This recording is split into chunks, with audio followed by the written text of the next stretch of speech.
जब मैं उस छोटे से पहाड़ी गांव में पहुंचा, शाम गहराने लगी थी। जगह इतनी सुनसान थी कि आसपास कुछ भी दिखना बंद हो गया था। मेरे आने का कारण गांव के एक पुराने प्रचलित मिथक की कहानी जानना था, जो मेरे पत्रकारिता के जुनून को संतुष्ट कर सकता था।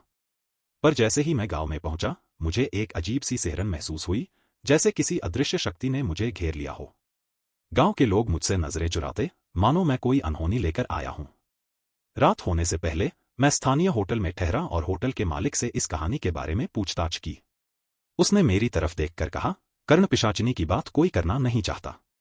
वो आवाजों में घुलकर आपके कानों में अपनी बातें करती है और उसके बाद आप बच नहीं सकते। मुझे एक अजीब सा डर महसूस हुआ, लेकिन मेरी जिज्ञासा ने मुझे आगे बढ़ने पर मजबूर कर दिया। रात होते होते मैंने गांव के कुछ बुजुर्गों से भी इस बारे में पूछा। उन्होंने बताया कि कर्ण पिशाचिनी एक ऐसी आत्मा थी जो लोगों के कानों में अपने डरावने शब्द फुसफुसाती थी। जो भी उसकी आवाज सुन लेता, वो अपने होश खो बैठता था। कई लोगों ने उसे देखे बिना ही उसकी आवाजें सुनी हैं, एक बुजुर्ग ने बताया। वो आवाजें इतनी भयानक होती हैं कि दिमाग पर गहरा असर डालती हैं। जो उसे सुनता है, वो जल्द ही पागल हो जाता है। मैंने इसे एक काल्पनिक कहानी मानकर नजरअंदाज करने की कोशिश की, लेकिन मेरे भीतर डर का एक अंश जाग चुका था। रात को मैं होटल के कमरे में सोने की कोशिश कर रहा था, पर नींद नहीं आ रही थी।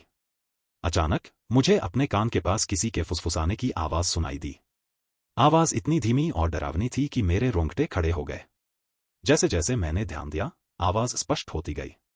तुम भी आए हो उसे ढूंढने, आवाज ने कहा। मैं घबरा कर उठ बैठा, चारों ओर देखा, लेकिन वहां कोई नहीं था। मैंने अपने कानों को ढक लिया, पर वो आवाज अभी भी गूंज रही थी। किसी ने सच में कहा था कि कर्ण पिशाचिनी आवाजों में ही आती है। अगली सुबह मैं गांव के बाहरी हिस्से में पहुंच गया, जहां गांव वाले कर्ण पिशाचिनी के बारे में अधिक बात नहीं करना चाहते थे। उस इलाके में कोई नहीं जाना चाहता था, लेकिन मेरी जिज्ञासा मुझे वहां खींच ले गई। मुझे अचानक अपने पीछे एक परछाई दिखाई दी। वो परछाई एक महिला की थी, जो मेरे कानों में कुछ कह रही थी। जैसे ही मैंने पलटकर देखा, वहां कोई नहीं था, लेकिन मुझे महसूस हुआ कि कोई लगातार मुझे देख रहा है, कोई जो अदृश्य था पर फिर भी मेरे साथ था। अब मैं पूरी तरह से कर्ण पिशाचिनी की कहानियों पर यकीन करने लगा था। वापस होटल लौटने पर मैंने देखा कि होटल के मालिक ने भी मुझसे दूरी बनानी शुरू कर दी थी।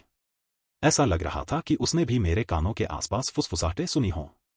उसने कहा, यहां जितने भी लोग उसके पास गए हैं, वे कभी वापस नहीं लौटे। तुम भी इसे छोड़ दो। मेरा दिल तेजी से धड़कने लगा, लेकिन मैं इस कहानी को छोड़ नहीं सकता था। मुझे सच का पता करना ही था। मैंने तय किया कि रात को मैं उस इलाके में वापस जाकर देखूंगा कि आखिर सच क्या है। रात गहराते ही मैं फिर से उस क्षेत्र में पहुंच गया जहां कर्ण पिशाचिनी की कहानियां सुनी जाती थीं। इस बार वहां कुछ और अजीब हो रहा था। मुझे अपने आसपास कई परछाइयां घूमती दिखाई दी। परछाइयों से धीरे धीरे भयानक आवाजें आने लगीं। मेरे कानों में एक गूंजदार फुसफुसाहट थी, जैसे कोई मुझे अपने पास बुला रहा हो। तुम मेरी बात क्यों नहीं मानते? एक आवाज ने कहा। मुझे लगा जैसे मेरे कानों में बर्फ की ठंडक दौड़ गई हो। मैं उसे अनसुना करने की कोशिश करता रहा, पर उसकी आवाज अब तेज होती जा रही थी। जैसे ही मैं वापसी के लिए मुड़ा, अचानक मेरे सामने एक औरत की झलक दिखाई दी। उसके चेहरे पर गहरा भयावह असर था।